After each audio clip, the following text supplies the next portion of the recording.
It is time for us to say, we're going to start living differently. We're going to have a civilization that is peaceful, that has free zero-point energy, that is just, and that is living in complete peace with itself and with others.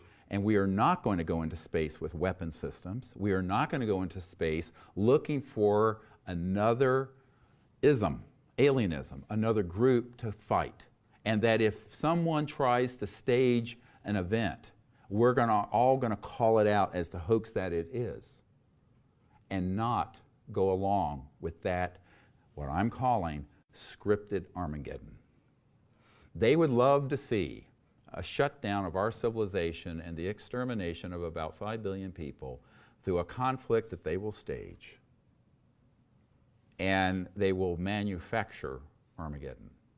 And that's the big, deep plan that has been in place since the 50s. Those people in the intelligence community who know of this, I can't even put in words the extent to which they are devastated when they learn of it.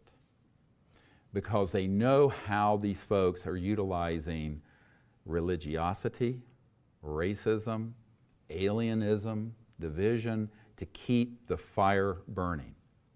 But the big one is going to be the launch of a hoaxed attack on the planet that would look 100% like an extraterrestrial event, and it is not.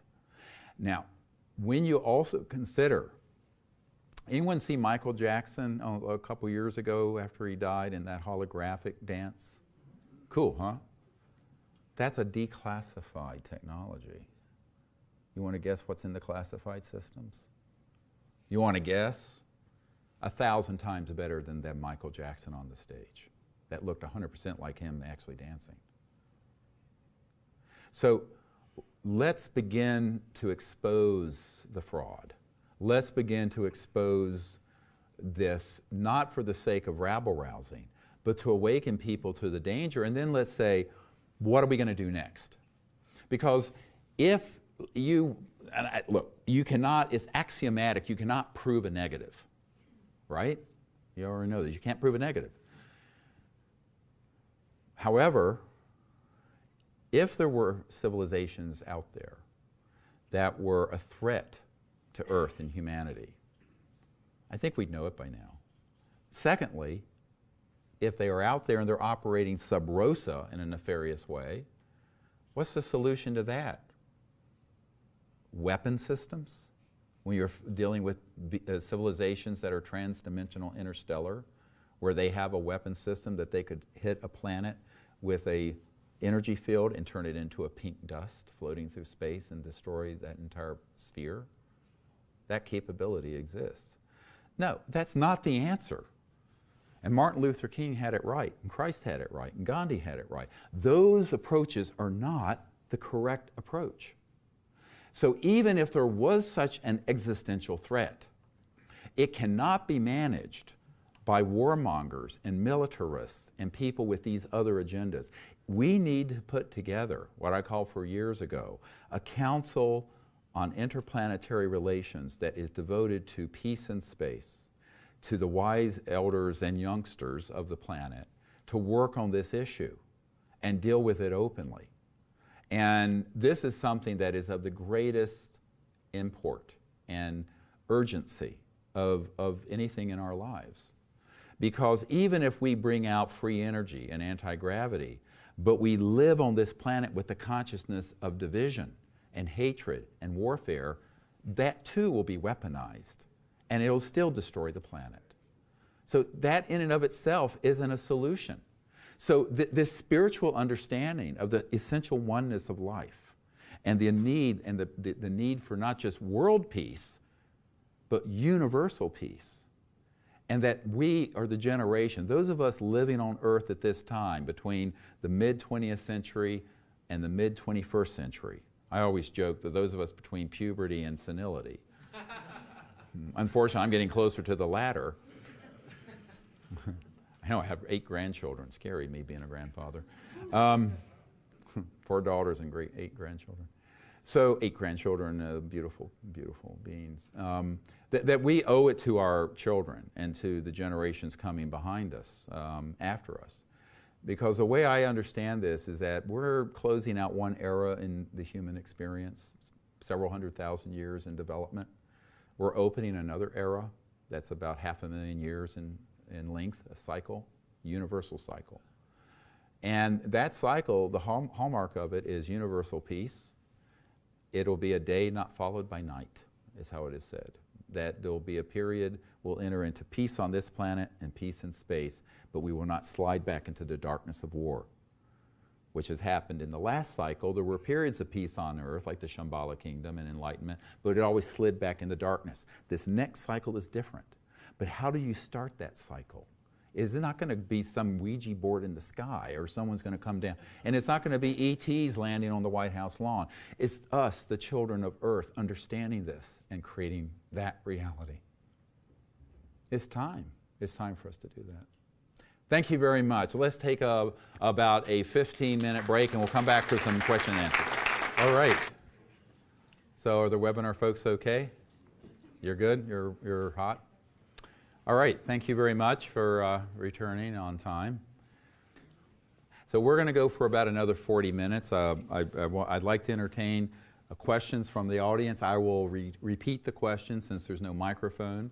And I did want to thank Michael Schratt again for this. I mean, I didn't go through all this, but the camera can zoom in on this. It's sort of a composite of all these different sightings that have been reported for decades. Even back in the 60s, there was one from Venezuela, I believe. And the kind of aircraft there are that are anti-gravities. And just as you look at all these, imagine these and more.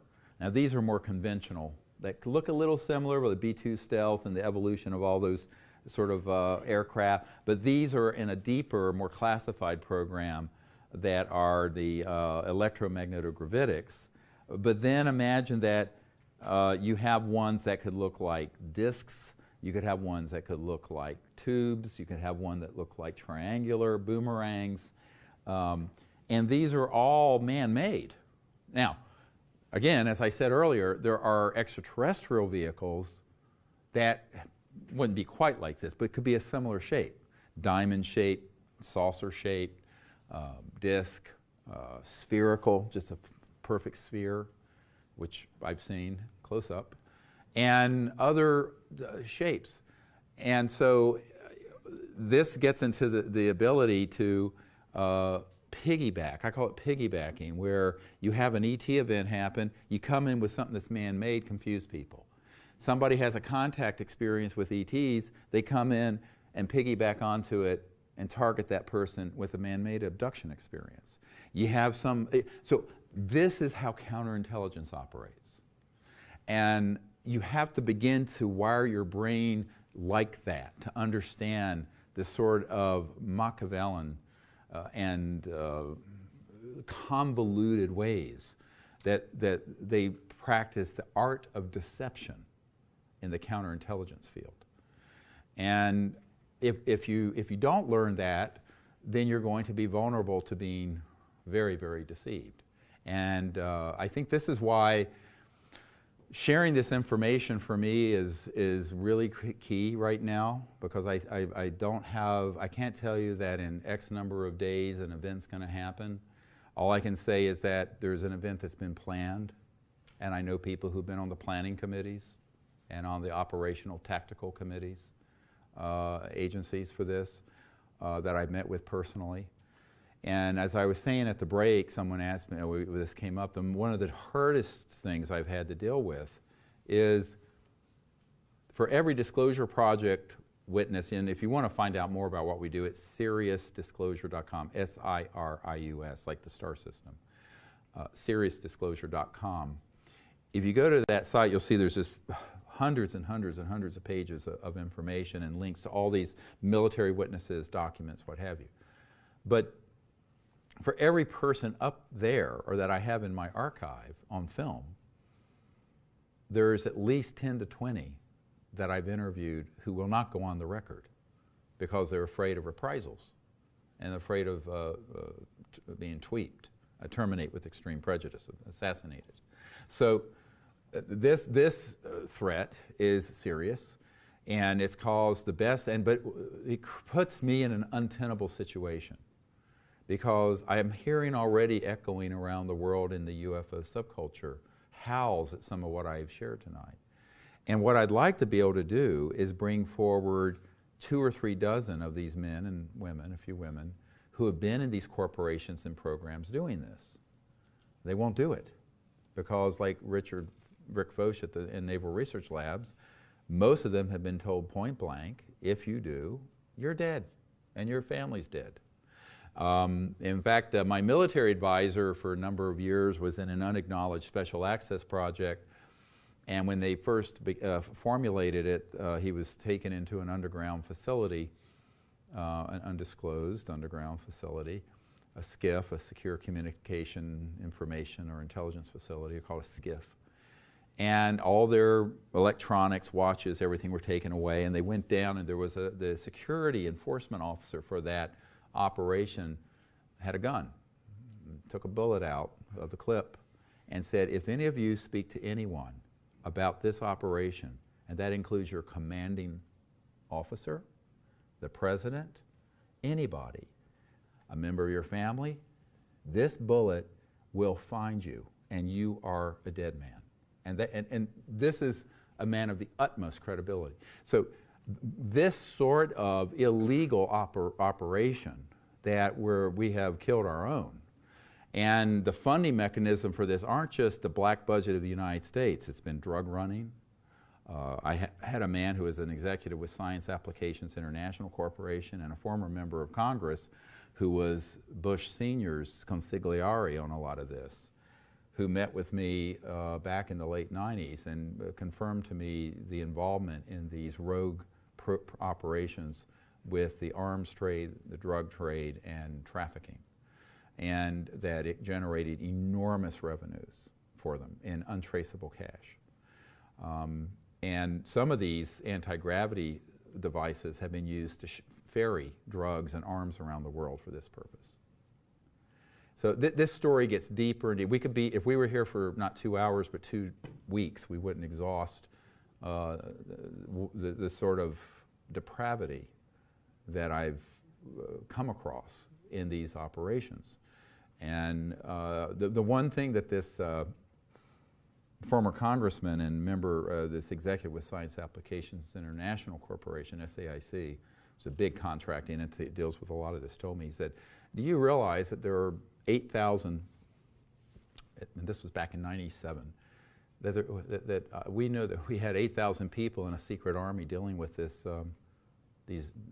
movement of drugs, and that we have already killed 2,000 of them for minor infractions of security and secrecy. And they said, do you have any idea how ruthless and dangerous this group is? I said, yes, I do. And of course, I had found out some years before of this operation and had dealt with a woman in South Dakota who, with Senator Daschle, was trying to get to the bottom of one of the operating centers that was adjacent to her large sheep ranch she had, where they were transshipping drugs and using anti-gravity devices to move chemical weapons and drugs in and out of that facility. And this does sound like it gets deeper and deeper and crazier. But that's what you're dealing with these folks. And as that gentleman said 25 years ago, the truth is more bizarre than the fiction people believe. And if you speak the truth, no one will believe you. All I can do is tell you the truth as I've uncovered it. And if I had only one data point, one person sharing what I've shared tonight, I wouldn't have shared it. I have dozens. And in those dozens of people spanning many countries, not just the United States, these points have been confirmed. And in my own little way, all I can do, short of those folks stepping forward, is to share with you as forthrightly as I can the truth. So keep that in mind as you ask questions. I always tell people, be careful what you ask, you might get the answer. So with that, I'll entertain. Oh, we do? Awesome, great. So let's hear, you can pass it to the nearest and dearest. Yes, yes.